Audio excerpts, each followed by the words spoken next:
There is a quiet transition that happens as the years pass. It does not announce itself with pain or drama.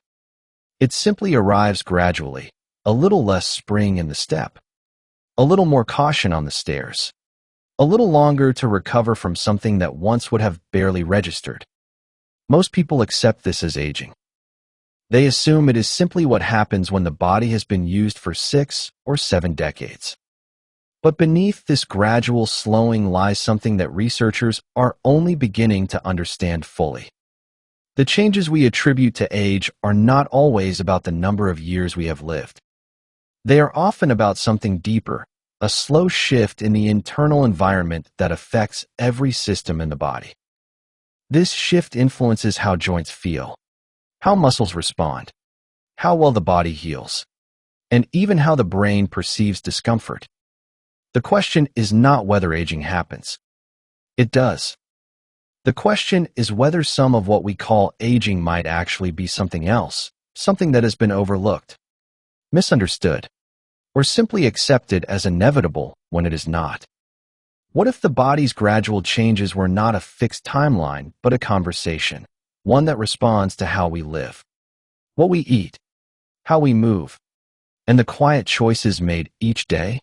That possibility changes everything about how we think about the years ahead. You are listening to the Longevity Library, where we archive the wisdom of healthy aging. The Long View. Rethinking how we age. A quiet introduction. There is a question worth considering as the years accumulate. What does it actually mean to age well? For some, the answer revolves around avoiding disease. For others, it means maintaining independence. And for many, it simply means continuing to do the things they love without being limited by how their body feels on a given morning. The conventional understanding of aging has long been shaped by what shows up on the surface, the visible changes, the predictable aches, the gradual slowing down that seems to happen to nearly everyone. But beneath these observable changes lies a deeper story, one that involves the intricate ways our bodies manage energy, respond to the environment, and maintain their internal balance over decades of living. This is not a story about fighting aging or trying to reverse it. It is a story about understanding the factors that influence how we age, and how small, consistent choices might shape that process in meaningful ways. The goal is not to become someone we are not, but to become the most fully functioning version of ourselves, for as long as possible. The body as a whole system. For much of modern medical history, the approach to health problems has been to isolate them. A painful knee is examined as a knee problem. Achy fingers are treated as finger problems. The mind, the body, the various systems that keep us alive and moving, these have been studied separately, treated separately, and thought of separately. But the body does not operate this way. It functions as an integrated whole, every system in constant communication with every other. The health of a joint is not independent of the health of the metabolism. The way the brain perceives pain is not separate from the inflammatory state of the body. The strength of a muscle influences the stability of a bone, which influences the function of a tendon, which influences how a person moves through the world. This interconnectedness means that when something goes wrong in one area, it is worth asking whether it might be connected to something happening elsewhere. A stiff finger, for example, might seem like a minor mechanical issue, perhaps the result of overuse or a minor injury. But some researchers have observed that this particular symptom sometimes appears as one of the earliest signs that something has shifted in the body's metabolic balance. The finger becomes a messenger, signaling that deeper processes are at work. This perspective does not dismiss the importance of treating symptoms when they arise. It simply suggests that symptoms might also be viewed as information, clues that invite us to look more broadly at what might be happening beneath the surface. The metabolic foundation. The term metabolism gets used frequently, often in ways that make it sound simple. Eat this. Avoid that. Boost your metabolism. These phrases appear everywhere. But the reality is more complex and more interesting. Metabolism refers to the countless chemical processes through which the body converts food into energy, builds and repairs tissues, and manages the constant flow of information between cells. It is the background hum of biology, the quiet work that keeps everything running.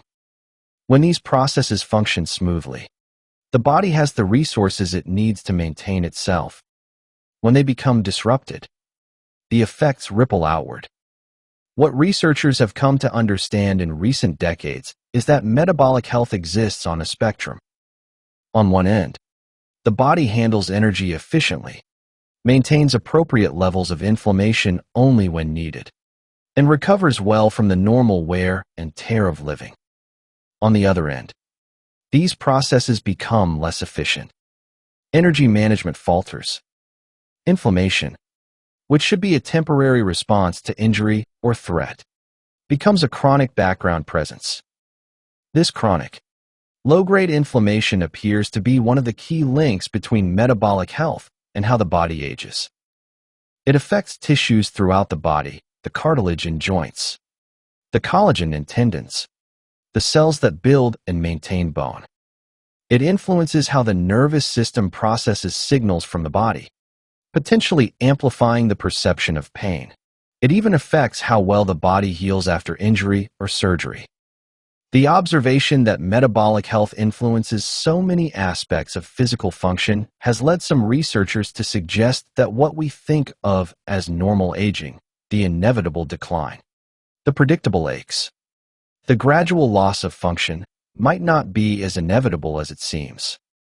Some of what gets attributed to age may actually reflect the accumulated effects of metabolic patterns established years or decades earlier. The question of inflammation. Inflammation has become something of a cultural buzzword, often discussed as though it were inherently bad. But this oversimplification misses an important distinction.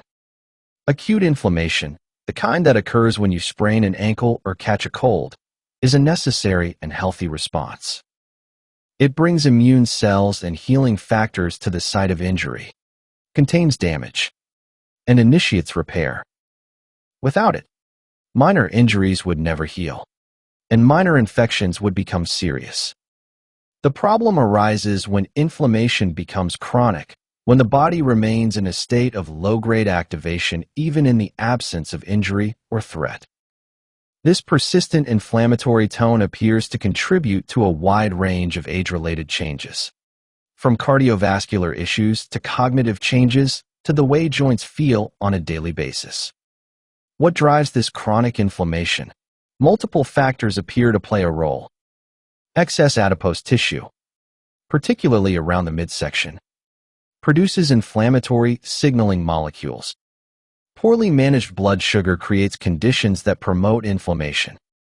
Insufficient physical activity means the body misses out on the anti-inflammatory effects of regular movement. Poor sleep, chronic stress, and certain dietary patterns all contribute. The encouraging aspect of this understanding is that each of these factors is modifiable. They are not fixed traits, but patterns that can shift over time. Reducing inflammation is not about a single dramatic intervention, but about the cumulative effect of many small choices made consistently. The protective role of muscle. Among the body's many tissues, muscle deserves special attention in any discussion of healthy aging. It is often thought of primarily in aesthetic terms, something to build for appearance or to maintain for athletic performance. But muscle's role in overall health runs much deeper. Muscle tissue is metabolically active.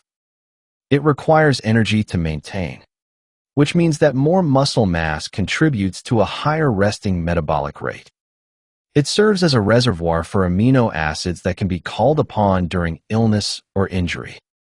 It produces signaling molecules called myokines that communicate with other tissues throughout the body, influencing everything from brain function to immune response to inflammation. Perhaps most relevant to daily function, muscle provides the structural support that protects joints and bones. Strong muscles around a knee absorb forces that would otherwise be transmitted directly to the joint surfaces. Muscles of the back and core stabilize the spine, reducing the load on vertebral discs and facet joints. Muscles of the shoulders and rotator cuff keep the ball of the upper arm centered in its socket, preventing the impingement and uneven wear that can lead to problems over time. This protective effect explains a pattern that clinicians sometimes observe. Two individuals with nearly identical joint changes visible on imaging may have completely different experiences. One reports minimal discomfort and continues all desired activities.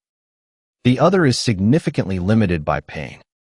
The difference often comes down to the strength and function of the muscles surrounding those joints. The muscles act as a buffer, compensating for age-related changes in the joints themselves. This observation has practical implications. It suggests that building and maintaining muscle strength is not just about performance or appearance. It is about preserving function and comfort. The muscles we develop today become the support system that will protect our joints tomorrow. Bone is living tissue. Bone is easy to think of as static, hard, unchanging, the structural framework upon which everything else hangs. But bone is living tissue, constantly being broken down and rebuilt through processes that continue throughout life. Cells called osteoblasts build new bone. Cells called osteoclasts break down old bone.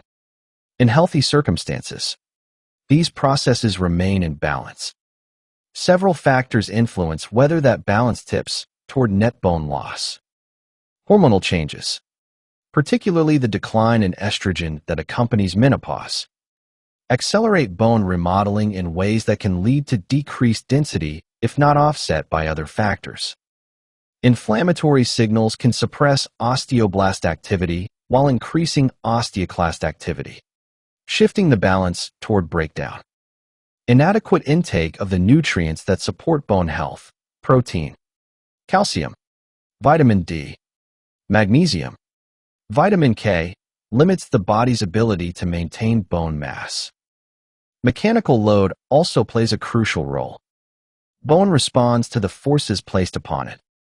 When muscles pull against bone during resistance exercise, that stress signals the body to maintain or increase bone density in that area.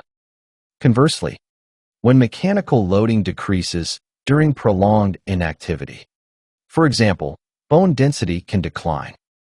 This understanding helps explain why certain interventions support bone health more effectively than others. Weight-bearing exercise, particularly activities that involve impact or resistance, provides the mechanical stimulus that maintains bone. Adequate protein intake supplies the raw materials bone needs for its constant remodeling.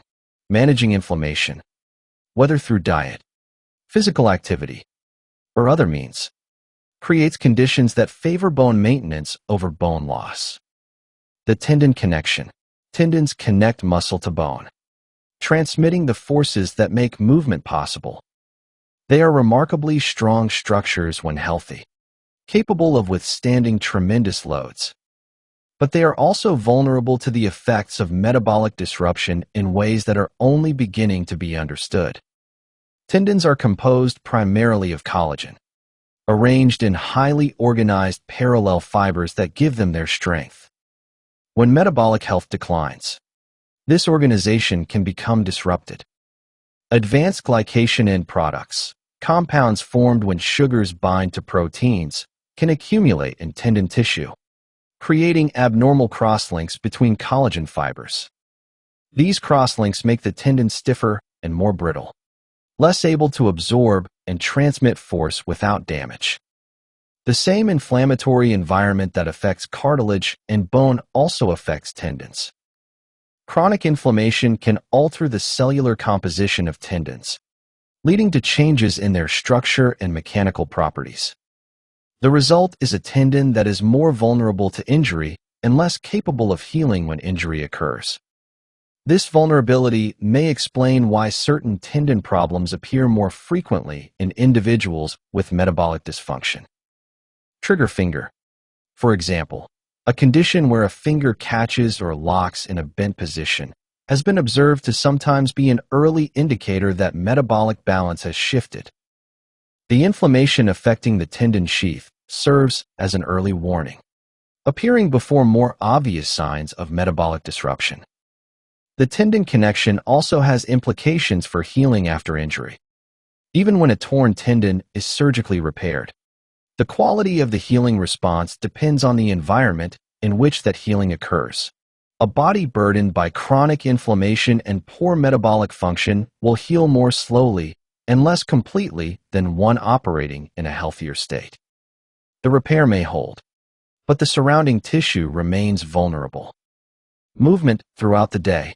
When people think about exercise, they often think in terms of dedicated sessions, 30 minutes on a treadmill, an hour at the gym, a walk after dinner.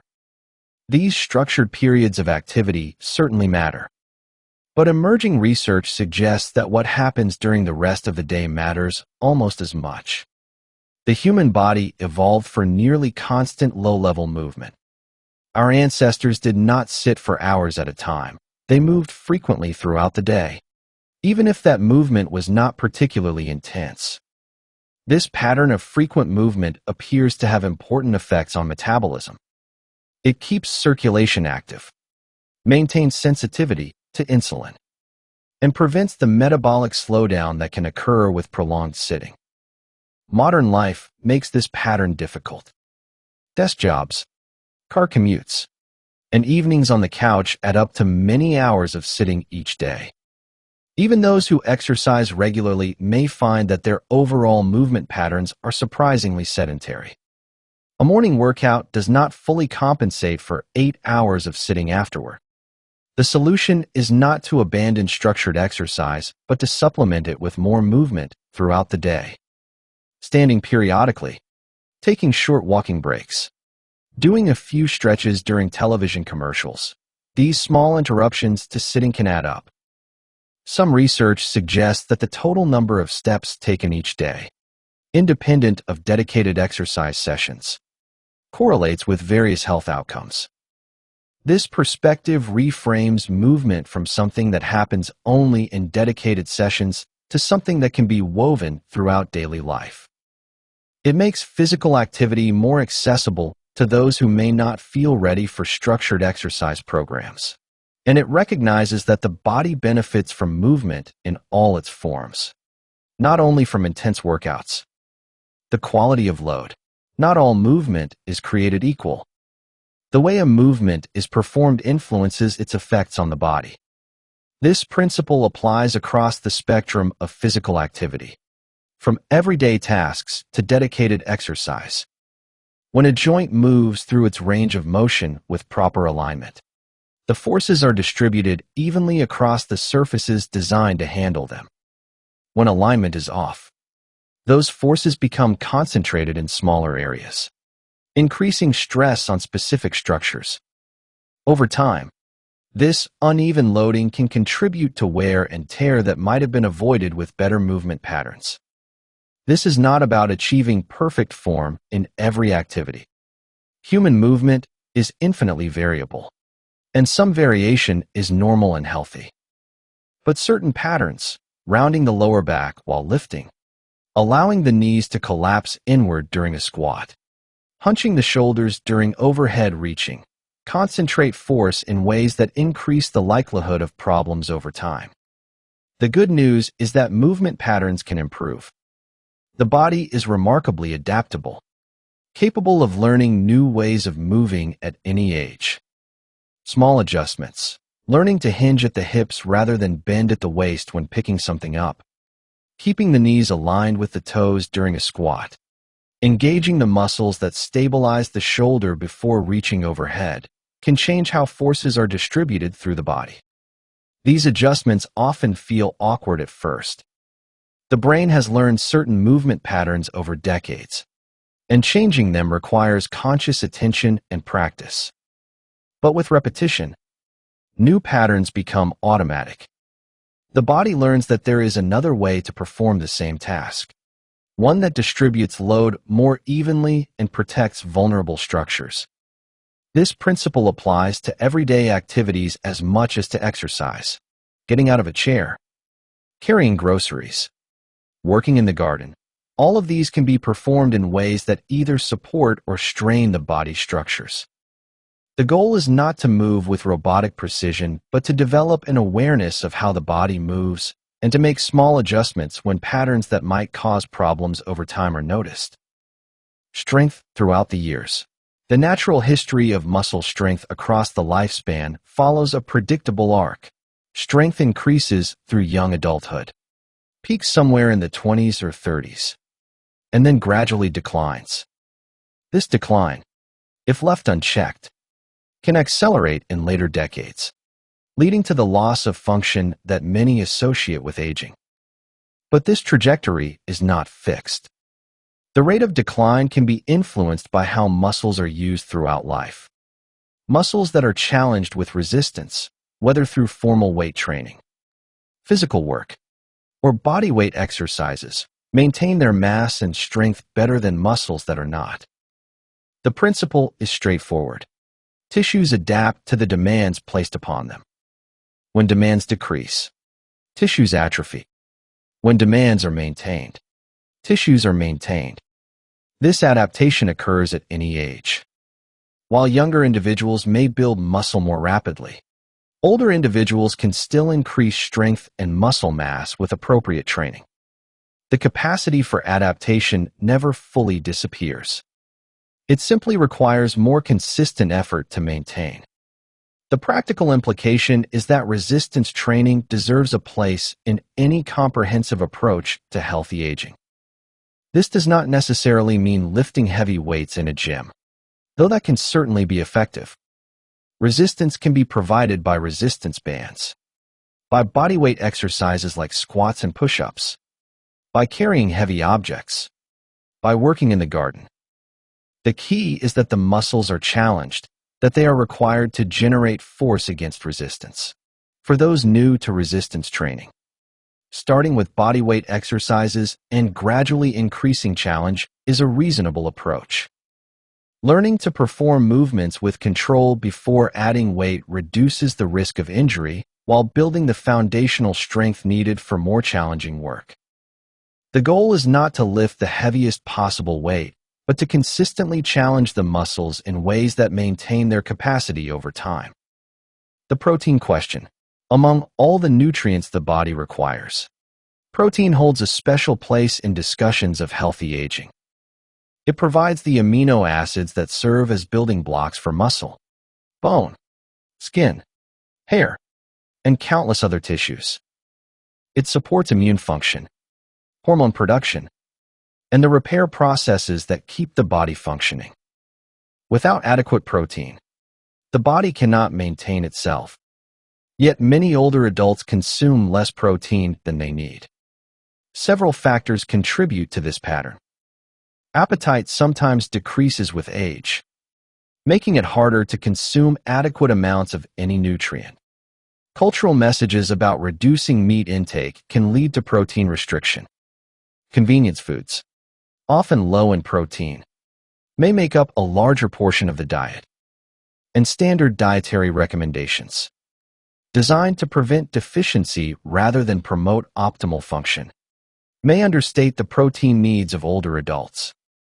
Research suggests that older adults may benefit from protein intakes higher than standard recommendations.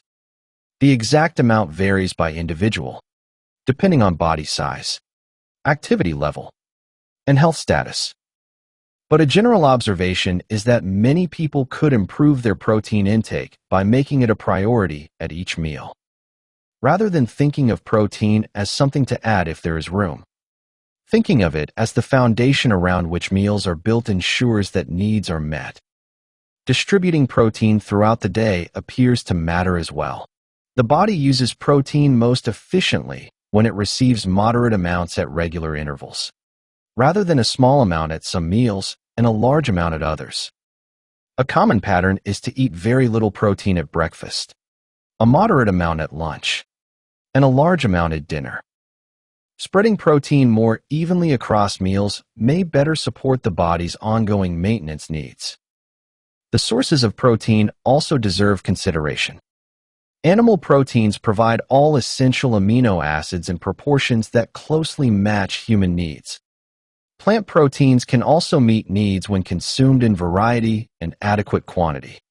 But achieving sufficient protein on a plant-based diet requires more attention and planning.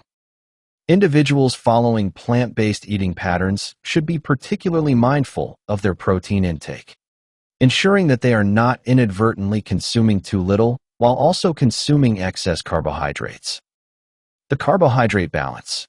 Carbohydrates have become a source of confusion in recent decades. They have been alternately praised as essential fuel and demonized as a cause of various health problems. The reality is more nuanced. Carbohydrates are the body's preferred source of quick energy. They are necessary for certain functions and can be part of a healthy eating pattern. The issues arise not from carbohydrates themselves, but from their quantity, quality, and the context in which they are consumed. Highly processed carbohydrates, foods made from refined grains and added sugars, enter the bloodstream quickly, causing rapid rises in blood sugar. The body responds by releasing insulin to move that sugar into cells. Over time, if this pattern repeats frequently, cells can become less responsive to insulin's signal. The pancreas must produce more insulin to achieve the same effect. This state of reduced insulin sensitivity is one aspect of metabolic dysfunction. Less processed carbohydrates, vegetables, fruits, legumes, whole intact grains enter the bloodstream more slowly. They provide energy without the same rapid spike in blood sugar, and they bring along fiber, vitamins, minerals, and other compounds that support health. The form in which carbohydrates are consumed matters as much as the amount. For individuals already experiencing metabolic challenges, reducing overall carbohydrate intake while improving carbohydrate quality can be helpful. Lower carbohydrate eating patterns have been observed to reduce inflammatory markers and improve various aspects of metabolic health. Some people find that their joint discomfort decreases when they reduce their intake of processed carbohydrates, suggesting a connection between carbohydrate management and inflammatory tone.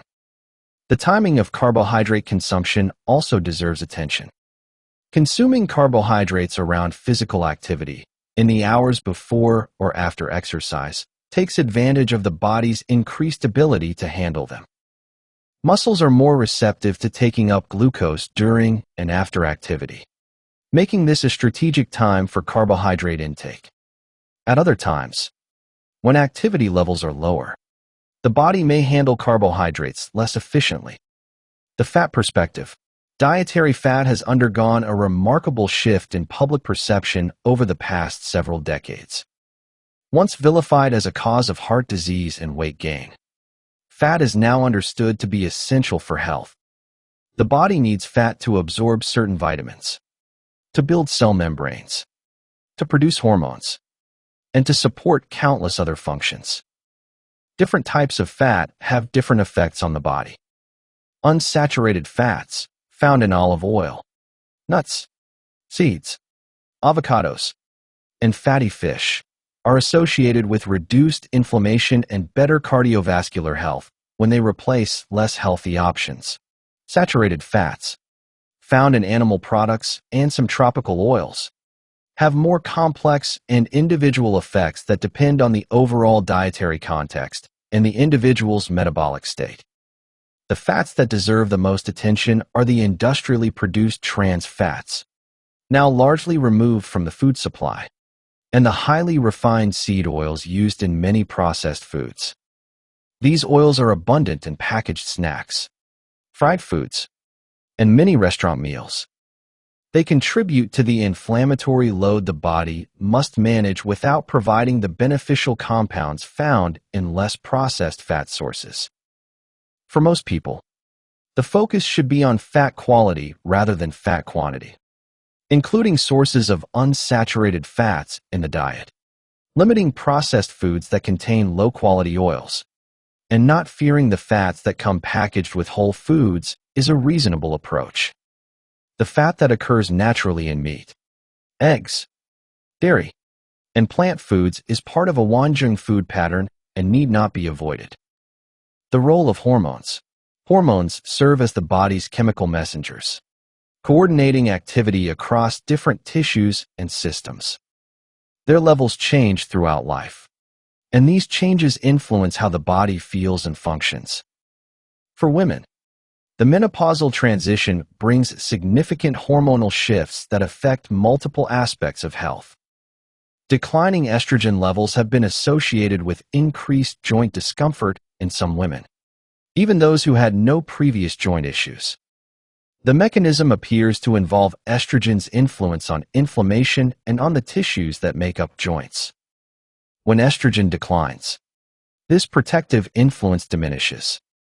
For men, testosterone declines more gradually, but this decline also affects body composition, muscle maintenance, and metabolic function. Lower testosterone is associated with reduced muscle mass, increased fat mass, and changes in how the body manages energy. Hormonal changes are a normal part of aging, not a disease to be treated, but understanding their effects can help explain changes in how the body feels. A woman who develops joint pain after menopause, with no change in activity or weight, may be experiencing the hormonal transition rather than joint deterioration. A man who finds it harder to maintain muscle despite consistent exercise may be noticing the effects of gradual testosterone decline. For some individuals, hormone replacement therapy may be appropriate. This is a personal decision that should be made in consultation with a healthcare provider, weighing potential benefits against risks based on individual health status and preferences. For others, supporting hormonal health through lifestyle factors, maintaining healthy body composition, exercising regularly, managing stress, sleeping adequately, can help mitigate some of the effects of age-related hormonal changes. The nervous system's role.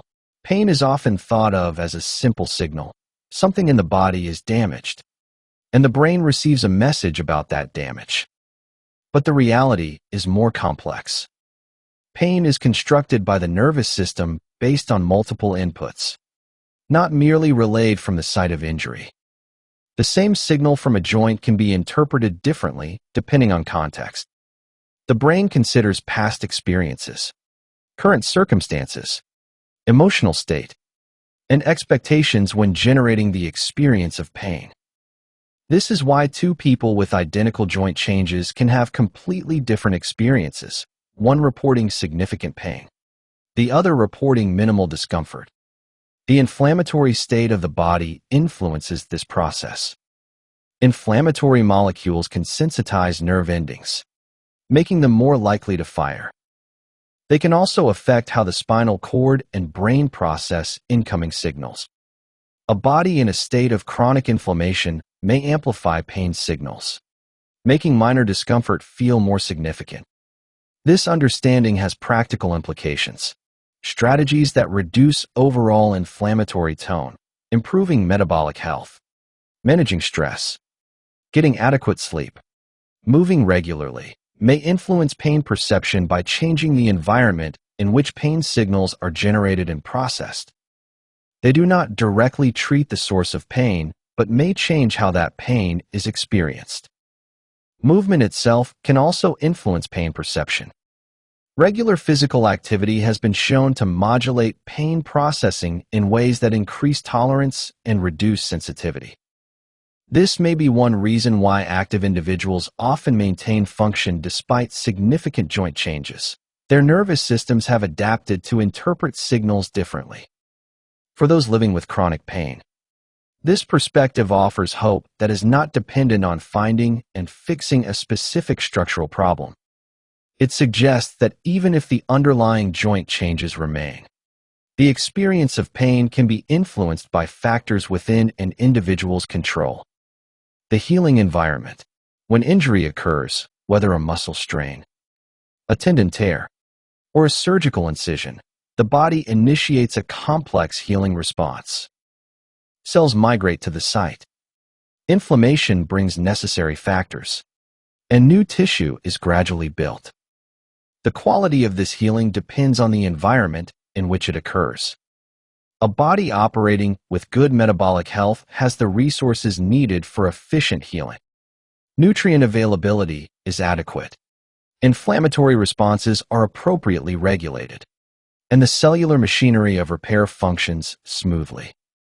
Healing proceeds on schedule, and the resulting tissue is strong and functional. A body burdened by chronic inflammation and metabolic dysfunction faces challenges in healing. The same inflammatory signals that should facilitate repair may be dysregulated, leading to either insufficient or excessive response. Nutrients may not be optimally distributed. Cellular energy production may be compromised. The healing tissue may be of lower quality, more prone to re-injury. This observation has implications for anyone facing surgery or recovering from injury. Optimizing metabolic health before a planned procedure may improve outcomes and speed recovery. For those recovering from unexpected injury, focusing on the factors that support healing, adequate protein, blood sugar management, appropriate movement, stress reduction, can create conditions that favor optimal repair. The same principle applies to chronic problems that have not healed despite treatment. A tendon that remains painful month after month. A joint that continues to ache despite interventions. These may be signals that the underlying healing environment is not supportive. Addressing metabolic factors may allow healing to proceed where it has previously stalled. The cumulative effect. One of the challenges in discussing healthy aging is that the effects of good habits are rarely immediate. Eating well today does not produce noticeable changes tomorrow. Exercising this week does not guarantee comfort next year. The benefits accumulate gradually, over time, in ways that are easy to underestimate. This gradual accumulation works in both directions. Small daily choices that support health build upon each other, creating a foundation that protects against future problems. Small daily choices that undermine health also accumulate, gradually eroding function in ways that may not be noticeable until significant decline has occurred. The metaphor of compound interest applies here. Just as money invested regularly grows exponentially over time, small investments in health may consistently yield returns that far exceed what might be expected from any single action. A few minutes of movement each day. A meal pattern that emphasizes protein and minimizes processed foods. Attention to sleep and stress. These add up over decades to a very different trajectory than neglecting them. This perspective reframes healthy aging from a series of dramatic interventions to a practice of consistent small choices. It makes the task feel more manageable. The goal is not to achieve perfection, but to make choices that, over time, support the body's natural maintenance processes. Occasional deviations do not undo the benefits of consistent patterns. It also helps explain why some individuals seem to age more gracefully than others. The difference is rarely a single secret or intervention. It is the cumulative effect of decades of small choices that either supported or undermined the body's capacity to maintain itself. The social dimension. Humans are social creatures, and this aspect of our nature has implications for healthy aging that are often overlooked. The quality of social connections, the sense of purpose and belonging, and the engagement with community all appear to influence health outcomes. Social isolation has been associated with increased risk for various health problems. The mechanisms are not fully understood, but likely involve multiple pathways. Social connection may buffer stress, provide practical support, encourage healthy behaviors, and give life meaning that motivates self-care. When social connections are lacking, these protective factors diminish.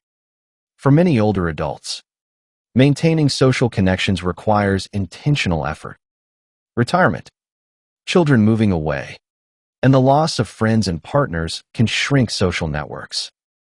Rebuilding and maintaining connections may require reaching out, joining groups, or finding new communities. This effort, while sometimes challenging, appears to be as important to long-term health as more obvious factors like diet and exercise. Purpose also matters. Having reasons to get up in the morning, projects to work on, and roles that feel meaningful appears to support health in ways that are not fully explained by other factors.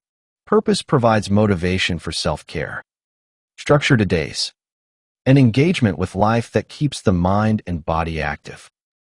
These factors are not always included in discussions of healthy aging, which tend to focus on biological rather than social dimensions, but they deserve attention. A person with excellent biological markers who is isolated and lacking purpose may not experience the quality of life that makes health worth maintaining. Conversely, a person with engaged social connections and a strong sense of purpose may weather physical challenges better than biological measures alone would predict. The environment around us. The choices we make about health occur within environments that shape those choices. The foods available in the neighborhood, the safety of local streets for walking, the presence of social connections, the messages received through media, all of these influence what feels possible. Acknowledging this does not mean giving up personal responsibility. It simply recognizes that some environments make healthy choices easier, while others make them harder. For those living in environments that do not support health, maintaining good habits requires more effort and creativity. This awareness can guide practical strategies. If the neighborhood does not have sidewalks, finding indoor walking options becomes important. If processed foods dominate local stores, seeking out farmers markets or considering grocery delivery may help. If social connections are limited, intentionally seeking out groups with similar interests creates opportunities for engagement. The built environment also includes the spaces where we spend our time at home. Simple modifications, keeping walking paths clear, ensuring adequate lighting, having a comfortable place to exercise, arranging the kitchen to make cooking easier, can support health behaviors. These small adjustments to the physical environment reduce the effort required to make good choices. The information environment. Just as the physical environment shapes choices, so does the information environment. The messages we receive about health, aging, and what is possible influence beliefs, expectations, and behaviors. These messages come from news media, from healthcare providers, from family and friends, and increasingly from online sources. Some of these messages are helpful. Accurate information about factors that influence health provides guidance for making choices. But much of what circulates is oversimplified, exaggerated, or simply wrong. Headlines promise dramatic results from simple interventions. Products claim to reverse aging or cure disease. Conflicting advice creates confusion about what to believe. Navigating this information environment requires discernment, looking for patterns across multiple sources, paying attention to the quality of evidence, and being skeptical of claims that seem too good to be true are reasonable approaches. Recognizing that genuine health improvement usually comes from consistent effort over time, not from dramatic interventions, provides protection against hype. The information environment also shapes expectations about aging. Messages that portray decline as inevitable can become self-fulfilling prophecies. If people expect to lose function as they age, they may accept limitations that could be addressed. If they believe that nothing can be done about certain problems, they may not seek solutions. Alternative messages, that much of what gets attributed to age may actually reflect accumulated effects of modifiable factors. That function can be maintained and even improved at any age. That the body retains capacity for adaptation throughout life, provide a different framework.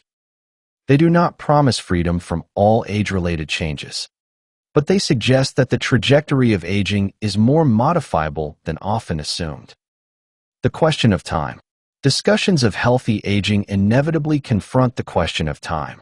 How much time does it take to maintain health? How should that time be balanced against other priorities?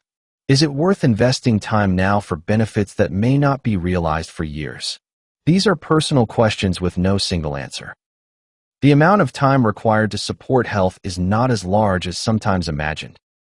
Small actions integrated into daily life, choosing foods carefully, moving throughout the day, paying attention to how the body feels, do not require hours of dedicated effort. They become part of how life is lived, not separate from it. The benefits of these investments are also not as distant as sometimes thought. Improved energy, better sleep, reduced discomfort, and a greater sense of capability can be noticeable relatively quickly. The long-term benefits are real, but they are accompanied by shorter-term improvements in quality of life that make the investment worthwhile on its own terms. For those who find themselves already experiencing limitations, the question of time takes on a different character. Is it too late to make changes? The evidence suggests that meaningful improvements are possible at any age. The body retains capacity for adaptation throughout life. Improvements in strength, metabolic health, and function can be achieved even in later decades. The benefits may be somewhat smaller or slower to appear than in younger years, but they are still real and still worthwhile. A broader perspective, stepping back from the details. A broader perspective emerges. Healthy aging is not about any single intervention or practice. It is not about finding the perfect diet or the ideal exercise program. It is about creating conditions that support the body's natural maintenance processes over decades. These conditions include adequate protein to supply building materials, movement that challenges muscles and bones, management of factors that drive chronic inflammation, attention to the nervous system's role in pain perception, and engagement with life that provides motivation and meaning. They also include rest, recovery, and the recognition that the body has limits that deserve respect. This perspective is both simpler and more demanding than the search for a single solution. It is simpler because it does not require finding a magic bullet or following a rigid protocol. It is more demanding because it requires sustained attention to many small factors rather than a single dramatic intervention. But it is also more hopeful. It suggests that the trajectory of aging is not fixed. It can be influenced by choices made today and tomorrow and the day after. The body, given supportive conditions, has remarkable capacity to maintain itself. The goal is to provide those conditions consistently enough that the body can do what it knows how to do. This is not a promise of perfect health or freedom from all age-related changes. Bodies do change over time. Some changes are inevitable, but the rate and extent of change are influenced by the conditions we create. And the quality of life, the ability to do what matters, to move through the world with reasonable comfort, to maintain independence and engagement, can be preserved far longer than often assumed. The evidence for this comes from many sources. From research on the factors that influence aging, from observations of individuals who maintain function into advanced years, from the experiences of those who have improved their health through consistent effort. It is not a guarantee, but a possibility, one worth pursuing not because it promises perfection, but because it offers a better trajectory than the alternative. The practical path. For those who find this perspective compelling, the question becomes practical. Where to begin? The answer depends on individual circumstances, but some general guidance can be offered. Start with what feels most accessible. For some, this might be increasing protein intake at meals. For others, it might be adding a short walk each day. For still others, it might be reducing processed foods or improving sleep habits. The specific starting point matters less than the act of beginning and the commitment to consistency. Build gradually. Dramatic changes are hard to sustain. Small changes, made consistently, become habits. Once a habit is established, It requires less effort to maintain, freeing attention for the next change. The goal is not rapid transformation, but gradual improvement sustained over time. Pay attention to how changes feel. The body provides feedback. More energy, better sleep, reduced discomfort, improved mood. These are signals that changes are moving in a helpful direction. Their absence does not necessarily mean changes are not working, but attending to them provides information that can guide adjustments. Be patient. Some changes produce noticeable effects quickly. Others take time. The benefits of improved metabolic health, for example, accumulate gradually. The absence of immediate results does not mean nothing is happening. It means the changes are working on a different timescale. Seek support when helpful. Healthcare providers, qualified exercise professionals, and knowledgeable others can provide guidance tailored to individual circumstances. But recognize that not all sources of information are equally reliable. Look for those who emphasize gradual, sustainable change rather than dramatic results, who acknowledge complexity rather than offering oversimplified solutions, and who respect individual preferences and circumstances. An ongoing process. Healthy aging is not a destination to be reached, but an ongoing process. The body continues to change. Circumstances continue to shift. What works at one stage may need adjustment at another. The practice is not to find a single perfect approach, but to remain engaged with the process of supporting health over time. This engagement is itself part of what makes life worth living. Attending to the body, learning about its needs, discovering what works and what does not. These are forms of relationship with oneself that enrich experience.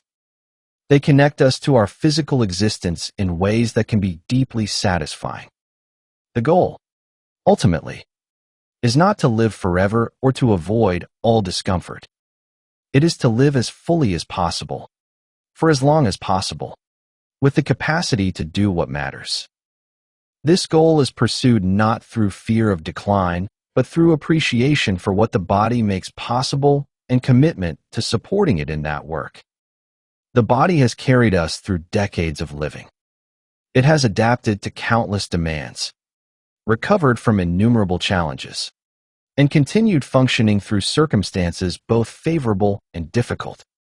It deserves attention and care, not as a project to be optimized, but as a partner in the ongoing adventure of being alive. This perspective shifts the focus from fighting aging to supporting life. It recognizes that the body has inherent wisdom, that it knows how to maintain itself when given appropriate conditions.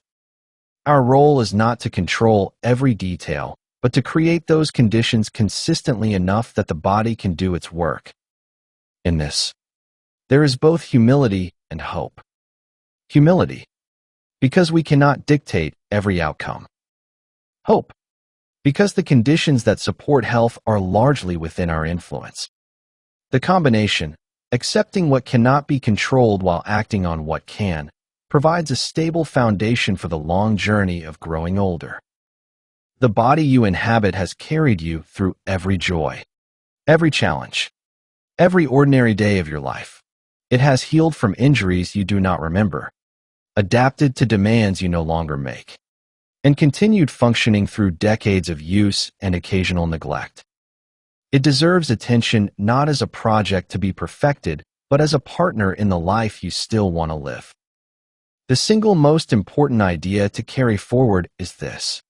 Much of what we call aging is not about time passing, but about conditions accumulating, and conditions can shift. If this reflection has stirred something in you, a question, a memory, a new thought about your own path, we would welcome hearing about it in the comments. And if the idea of building a library of wisdom for the years ahead speaks to you, we invite you to explore other films here and to subscribe so that new knowledge finds its way to you. This is the Longevity Library. Listen, learn, and live longer.